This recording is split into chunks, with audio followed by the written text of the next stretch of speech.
I would say that choosing the right or wrong cabin can make or break a cruise. Hey, what's up, everyone? It's CJ. We're talking rooms here on Virgin Voyages. Yes, love Virgin Voyages. Spoiler alert, big fan of the rooms as well. So we're going to go through the different room categories that they have, and we're going to talk about their suite class because I think that is intriguing what they've done with their suite class, and of course that is a big focus on a lot of the cruise lines now. You have that sort of ship within a ship concept.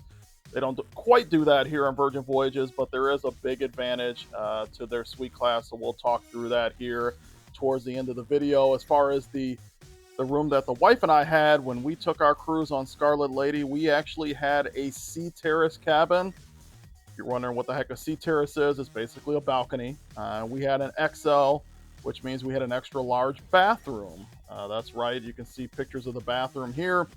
Nice stand-up shower with the overhead rain head.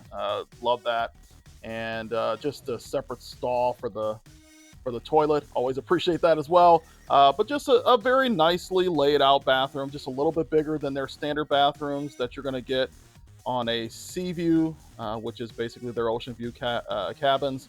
A standard Sea Terrace, which is their standard balconies, and then of course their inside cabins, which is exactly what it's called. It's an insider, is what they call it, but it's an inside cabin. So, but again, very comfortable room for two people. Just the wife and I. Again, Virgin Voyages is adult only, so typically you're gonna have two people in the room, and so very comfortable there. I know a lot of times people have talked about, well, is there enough storage?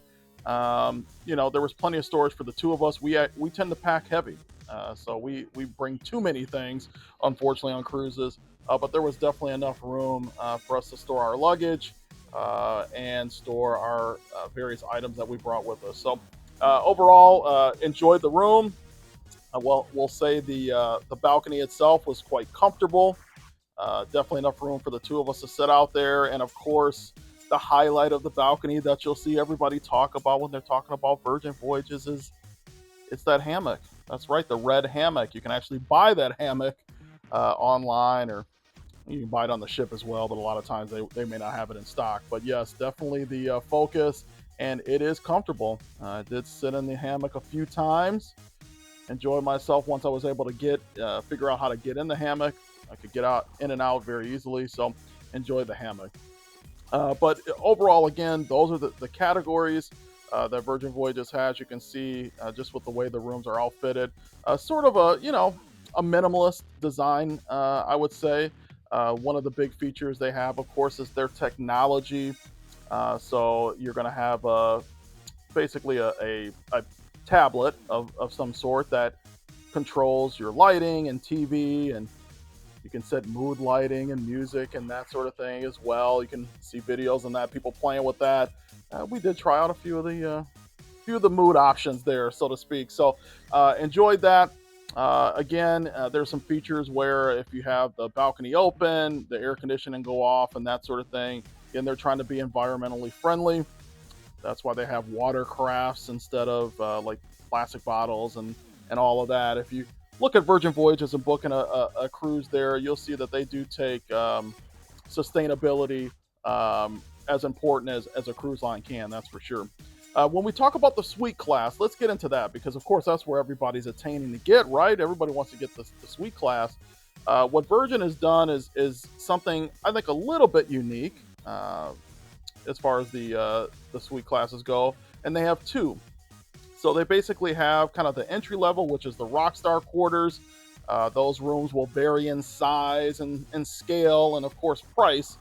But the main thing with Rockstar quarters is that you are getting priority boarding. Of course, you're getting on the ship as soon as you can, and you are going to get basically what's called a bar setup in your room, which is they're going to bring some alcohol in there at the beginning of your cruise, and that is yours to do with as you please. So they'll do that one time, and you are good to go. You also are going to have some priority disembarkation and embarkation if you're stopping at certain islands, and the normal stuff that you get when you're doing suites. The Mega Rockstar quarters, that's the big boy. That's basically where you have the run of the ship. Okay. Again, the priority embarkation. but you also are getting picked up if you like and taken to the port. So they will pick you up in a nice vehicle, bring you over there, get you all situated that way. And then the other thing is you have basically an unlimited bar. So they will come and set up that bad boy as many times as you want during your trip. And you also have basically free reign of the ship too to get drinks all over the ship, almost what you want. Haven't found a whole lot of drinks that they won't make for you. And then both of the suite classes, the Rockstar and the Mega Rockstar, have this what you're looking at pictures of right now. Richard's rooftop that has outstanding views out in every direction, very comfortable. They have receptions up there and that sort of thing on a daily basis. Richard's rooftop suite guests are the only ones who have access to Richard's rooftop. So overall, Virgin Voyages, I think it's a cruise line for everyone. Saw all sorts of ages on there. Very comfortable, very stylish. You can see a smile on my face. Enjoyed the trip. Thanks for tuning into the video.